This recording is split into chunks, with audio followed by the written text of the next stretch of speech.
딴 길로 가지 맙시다.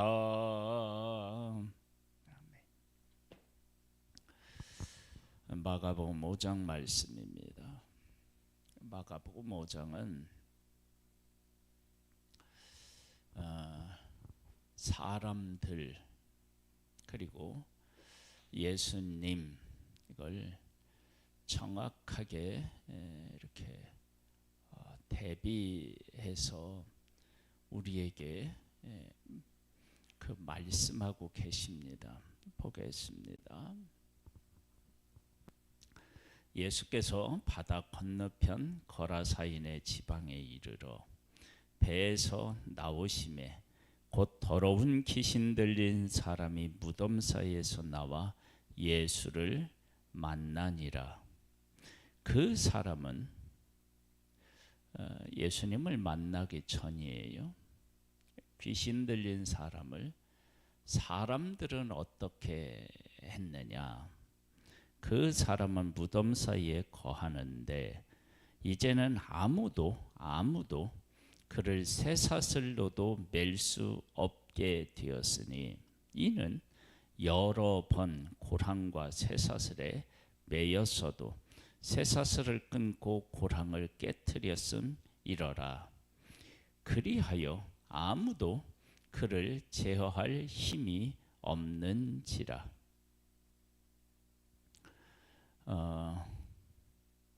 사람이 귀신 들린 사람에게 할 수 있었던 일이 한 일이 뭐냐? 그러면 그가 막 날뛰니까 쇠사슬로 묶어 놓는 일밖에 다른 일이 없었는데 그는 마저도 이젠 할 수 없게 되었다.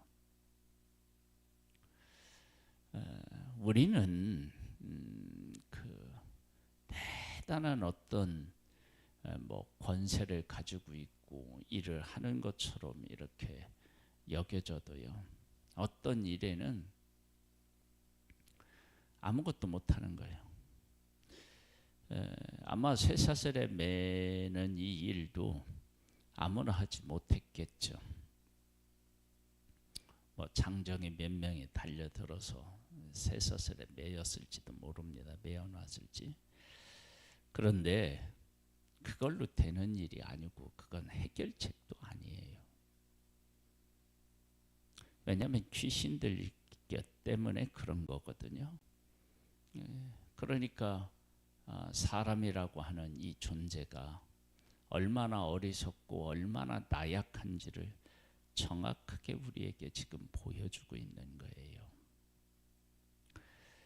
5절에 보면 밭나무덤 사이에서나 산에서나 늘 소리 지르며 돌로 자기 몸을 해치고 있었더라. 다른 사람이만이 아니라 본인도 본인 자신을 지금 해치고 있는 것입니다. 영적으로 문제가 있는 사람은요, 사람의 제어가 어렵고요, 자기 자신이 자기 자신을 해야 합니다. 이제 문제가 있는 것입니다. 그가 멀리서 예수를 보고 달려와 절하며 큰 소리로 부르짖어 이르되 지극히 높으신 하나님의 아들 예수여, 나와 당신이 무슨 상관이 있나이까? 원하건대 하나님 앞에 맹세하고 나를 괴롭히지 마옵소서 하네. 자기는 한 사람의 생애를 이렇게 망가뜨리고 괴롭혔으면서 자기를 괴롭히지 말라고 하고, 이 사람으로 인해 많은 사람이 괴롭힘을 당했는데 자기는 괴롭히지 말라, 그렇게 이야기하고 있네요. 완전히 자기 중심적이죠. 이는 예수께서 이미 그에게 이르시기를 더러운 귀신아 그 사람에게서 나오라 하셨습니다. 이에 물으시되 네 이름이 무엇이냐? 이르되 내 이름은 군대니 우리가 많은 민이니이다 하고 자기를 그 지방에서 내보내지 마시기를 간구하더니 마침 거기 돼지의 큰 떼가 산 비탈에서 먹고 있는지라. 이에 간과에 이르되 우리를 돼지에게로 보내어 들어가게 하소서 하니 허락하신대 더러운 귀신들이 나와서 돼지에게로 들어가매 거의 2,000마리 되는 떼가 바다를 향하여 비탈로 내리다라 바다에서 몰사하거든. 치던 자들이 도망하여 읍내와 여러 마을에 말하니 사람들이 어떻게 되었는지를 보러 와서 예수께 이르러 그 귀신 들렸던 자 곧 군대에 귀신 집혔던 자가 옷을 입고 정신이 온전하여 앉은 것을 보고 두려워하더라. 이에 귀신 들렸던 자가 당한 것과 돼지 일을 본 자들이 그들에게 알림해 그들이 예수께 그 지방에서 떠나시기를 간구하더라. 귀신이 예수님한테 요구하는 거죠. 예수님이 들어주셨어요. 두 가지를 들어주셨죠. 그 지방에서 떠나지 말게 해달라는 것, 돼지떼에게 들어가게 해달라는 것. 귀신에 대해도 영역이 있나 봐요. 그 돼지떼에게 들어가게 해달라. 왜 그것을 요구했으며 그 요구에 예수님이 응하신 이유는 도대체 무엇일까? 아주 간단합니다. 명료합니다. 그것은 귀신의 정체를 완전히 드러낼 수 있기 때문입니다. 귀신은 사람을 위에 보면 귀신 들린 사람 그렇게 괴롭혔잖아요. 사람을 괴롭히는 것이 귀신의 목표가 아니고요. 귀신의 목표는 망하게 하는 것입니다. 죽게 하는 것입니다. 돼지를 몰살시키잖아요. 그러니까 예수님이 귀신의 간구를 들어주신 것이 아니라 귀신의 정체를 드러내신 거예요. 귀신은 그랬겠죠.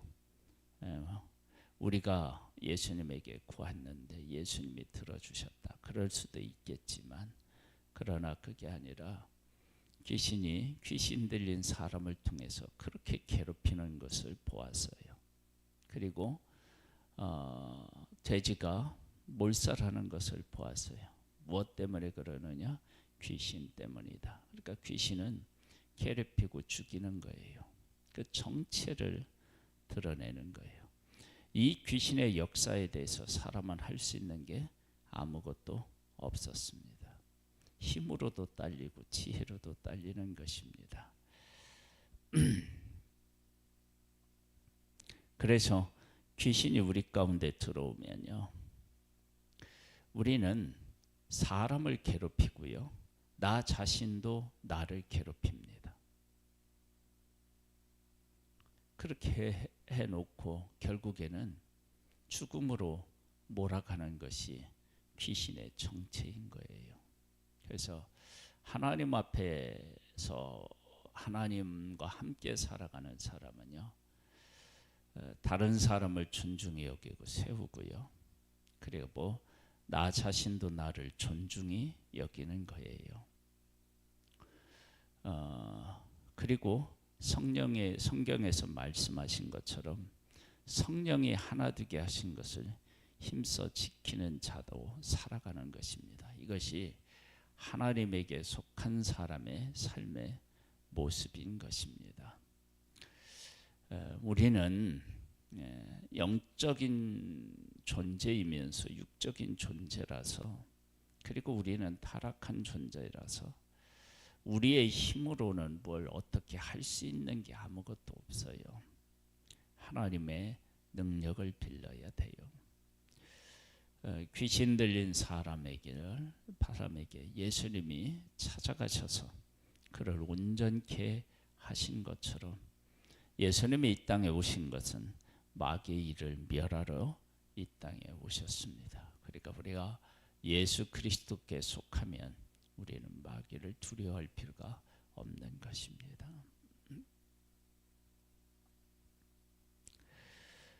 17절부터 볼게요.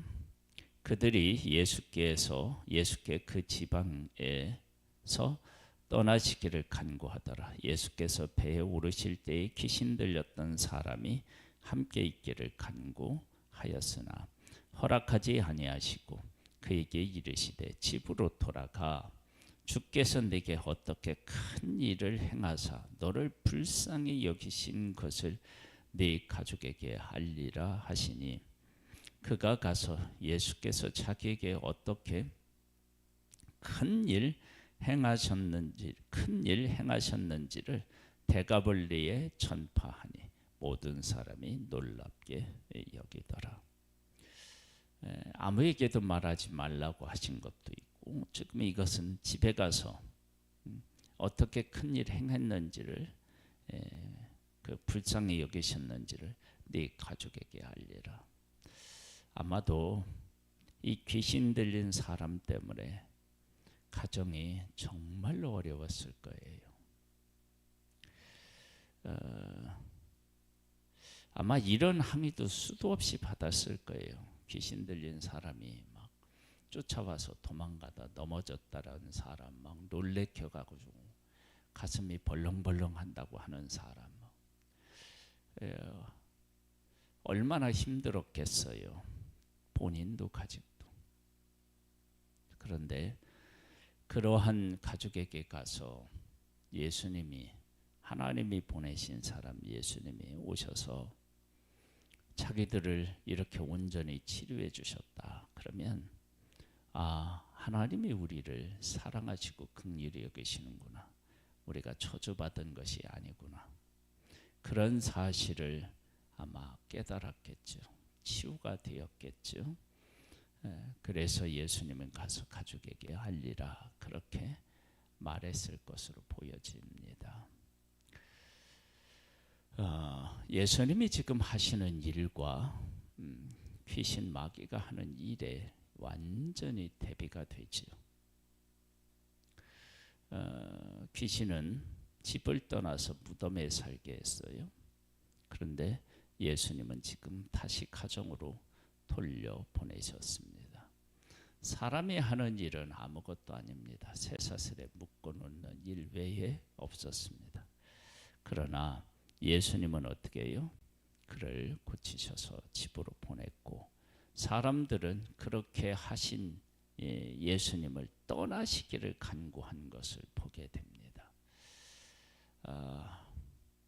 참 사람은 죄인인 우리는 참 예수님과 함께 살아가는 것이 참 어려운 것 같아요. 그래서 우리가 나 자신의 부족함을 깨달아 알고 예수님의 필요를 알고 그리고 예수님을 함께 살아간다. 그것이 참 복이라고 하는 생각이 듭니다. 그 다음에 보면 이제 나와요. 예수께서 배를 타시고 다시 맞은편으로 건너가시니 큰 무리가 그에게로 모이거늘 이에 바닷가에 계시더니 해당장 중 하나인 야이루라는 이가 와서 예수를 보고 발 아래 엎드려 간곡히 구하여 이르되 내 어린 딸이 죽게 되었사오니 오셔서 그 위에 손을 얹으사 그로 구원을 받아 살게 하소서 하거늘 이에 그와 함께 가실새 큰 무리가 따라가며 애워싸 밀더라. 위에 있는 사람들은 예수님과 함께 있기를 원하지 않았는데 지금 이제는 예수님과 함께 있기를 바라고 예수님을 찾는 사람에 대한 이야기가 나옵니다.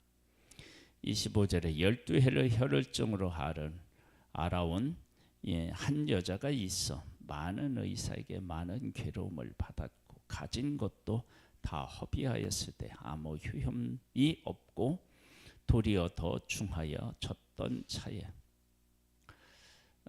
혈혈증을 앓는 여인에 대한 사람들이 한 일이 나와요. 돈은 받아갔는데 고치지 못해요. 귀신 들린 사람을 어떻게 치료하지 못하고요. 그리고 쇠사슬에 메어놓는 것이 사람이었고요. 병든 사람이 왔는데 고치지 못하고 돈만 가져가는 거예요. 차에 예수의 소문을 듣고 무리 가운데 끼어 뒤로 와서 그의 옷에 손을 대니 이는 내가 그의 옷에만 손을 대어도 구원을 받으리라 생각함이라.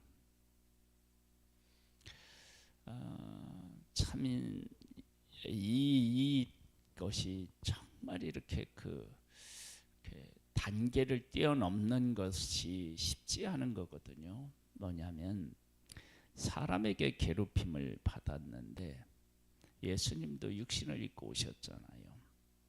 근데 예수의 소문을 듣고 다시 사람인 예수 그리스도, 육신을 입고 오신 예수님은 그리스도에게 왔다는 것입니다. 많은 사람들이 사람에게 괴롭힘을 받고 예수님에게 그래서 나오지 못하는 사람들이 참 많아요. 참 어리석은 사람입니다. 예수님과 우리하고는 근본적으로 차이가 있어요.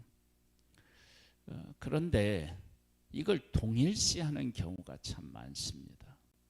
그래서 사람이 속였는데 예수님이 속인 것처럼 그렇게 받아들이고, 사람이 괴롭혔는데 예수님이 괴롭히신 것처럼 받아들여서 예수님에게 나오지 않는 사람이 있는데요.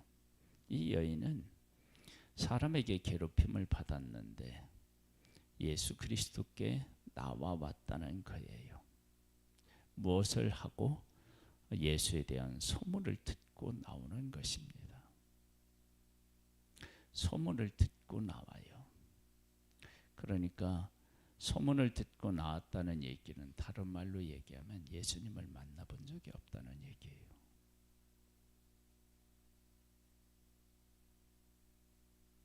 왜? 혈혈증을 앓은 여인이 접촉하면 다 부정하게 돼요. 그러니까 쉽게 사람 앞에 나아갈 수가 없는 거예요. 그래서 돈을 다 허비에 쓸 수 있어요. 왜?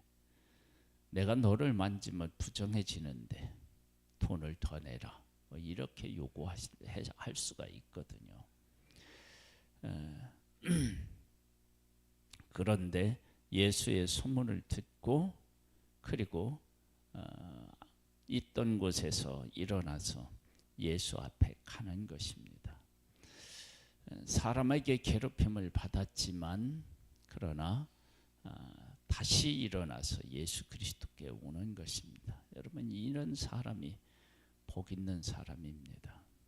사람에게 괴롭힘을 받았어도, 사람의 나를 힘들었어도 예수는 아니다라고 하는 사실을 깨달아 알고 예수님을 찾고 예수님에게 나오는 사람은 어떻게 되느냐?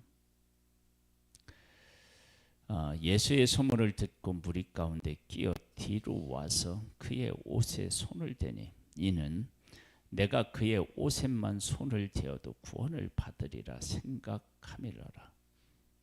이에 그의 혀로 그러니 곧 마름에 병이 나은 줄을 몸에 깨달으니라. 그렇게 나와서 예수님을 만나고 그리고 어떻게 되었느냐? 병을 고치는 것입니다. 사람은 다 가져갔는데 아무것도 해준 거지 못하고 더 심해졌어요. 그런데 예수님은 그 즉시 고치시는 분이십니다. 할렐루야. 예수께서 그 능력이 자기에게서 나간 줄을 곧 스스로 아시고 무리 가운데 돌이켜 말씀하시되 누가 내 옷에 손을 대었느냐 하시니, 제자들이 여짜오되 무리가 애워싸 미는 것을 보시며 누가 내게 손을 대었느냐 물으시나이까 하되 예수께서 이 일 행한 여자를 보려고 둘러보시니 여자가 자기에게 이루어진 일을 알고 두려워 떨며 와서 그 앞에 엎드려 모든 사실을 여쭈니 예수께서 이르시되 딸아 네 믿음이 너를 구원하였으니 평안히 가라. 네 병에서 누여 건강할지어다.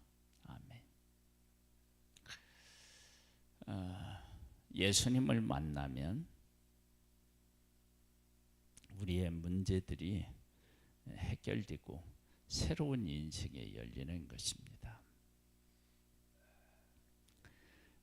그러면 어떻게 예수님을 만난다고요? 사람을 통해서 만나는 것이 아니라 예수님을 만나는 거예요. 사람이 여인을 괴롭게 했어도 더 중하게 했어도 그러나 다시 예수님에게 나아가면 우리의 새로운 삶이 열리게 되는 것입니다. 35절에 보면 아직 예수께서 말씀하실 때 회당장의 집에서 사람들이 와서 회당장에게 이르되 당신의 딸이 죽었나이다. 어찌하여 선생을 더 괴롭게 하나이까. 예수께서 그 하는 말을 곁에서 들으시고 회당장에게 이르시되 두려워하지 말고 믿기만 하라 하시고 베드로와 야고보와 야고보의 형제 요한 외에 아무도 따라옴을 허락하지 아니하시고 회당장의 집에 함께 가사 떠드는 것과 사람들이 울며 심히 통곡함을 보시고 들어가서 그에게 이르시되 너희가 어찌하여 떠들며 우느냐. 이 아이가 죽은 것이 아니라 잔다 하시니 그들이 비웃더라. 예수께서 그들을 다 내보내신 후에 아이의 부모와 또 자기와 함께한 자들을 데리시고 아이 있는 곳에 들어가사 병들었어요. 해당장의 딸이 뭐를 했느냐. 안타까워했을 수 있죠.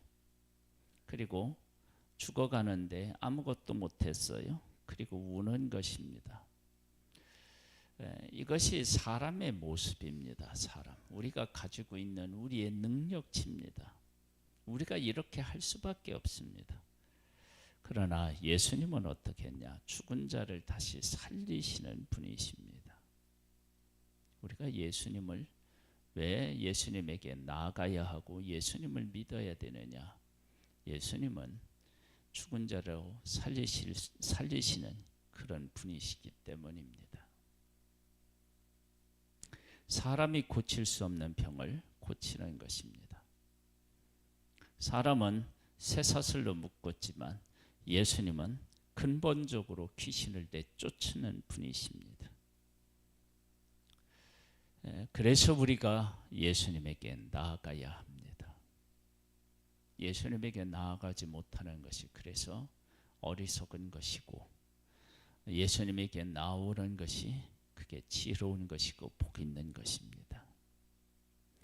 예수님에게 나아가서 예수님을 만나는 복된 하나님의 사람들 되기를 소망합니다.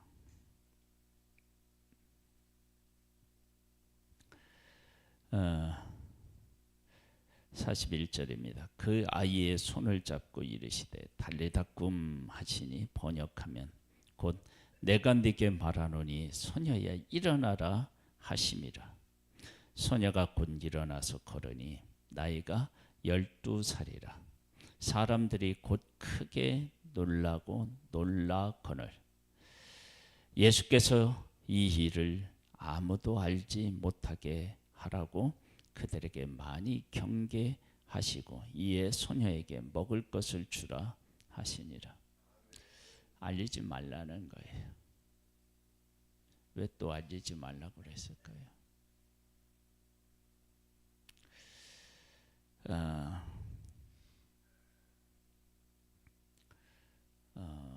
알리지 말래도 알려집니다. 이 소녀가 살아가는 것 모습만 봐도 이게 간증이죠. 우리 말로 얘기하면.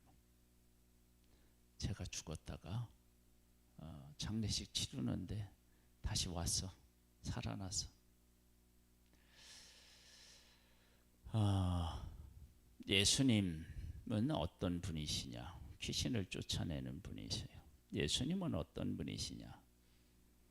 병을 근원부터 치료하시는 분이셔요. 예수님은 어떤 분이시냐? 죽은 자를 살리시는 분이십니다. 사람은 어떠냐? 귀신에 매여 있는데 쇠사슬로 매어 놓는 것 외에는 할 수가 없습니다.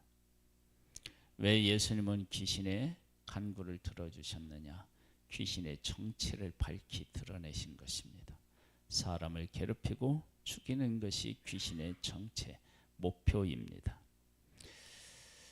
예수님은 들어주시는 것 같지만 그들을 드러냈습니다. 그러면서 예수님은 사람을 온전케 하셨고요. 예수님은 병을 치료하셨고요. 예수님은 살리셨습니다. 누구에게 가야 될까요? 예수님께 나아가야 되는 것입니다. 그래서 우리는 이 세상의 어떤 사람보다도 복 있는 사람이고, 예수님이 찾는 사람들을 예수님에게로 인도하는 일이 또 전도인 것입니다. 우리의 삶은 예수님에게 나아가는 것이 복이고 예수님과 함께 살아가는 것이 복입니다. 이 최고의 복이 우리의 삶에 기둥처럼 자리하여서 어떤 것에도 흔들리지 않고 그분의 손을 잡고 끝까지 승리하는 복의 복을 누리는 우리 모두가 됐기를 주님의 이름으로 축복합니다. 하나님, 예수님을 늘 찾고 예수님을 의지하는 복된 사람 되기를 원합니다. 은혜 위에 은혜를 더하여 주옵소서. 예수님의 이름으로 기도드립니다. 아멘. 하늘에 계신 우리 아버지여, 이름이 거룩히 여김을 받으시오며 나라에 임하옵시며 뜻이 하늘에서 이룬 것 같이 땅에서도 이루어지리이다. 오늘날 우리에게 일용할 양식을 주옵시고 우리가 우리에게 죄 지은 자를 사하여 준 것 같이 우리 죄를 사하여 주옵시고 우리를 시험에 들게 하지 마옵시고 다만 악에서 구하옵소서. 대개 나라와 권세와 영광이 아버지께 영원히 있사옵나이다. 아멘.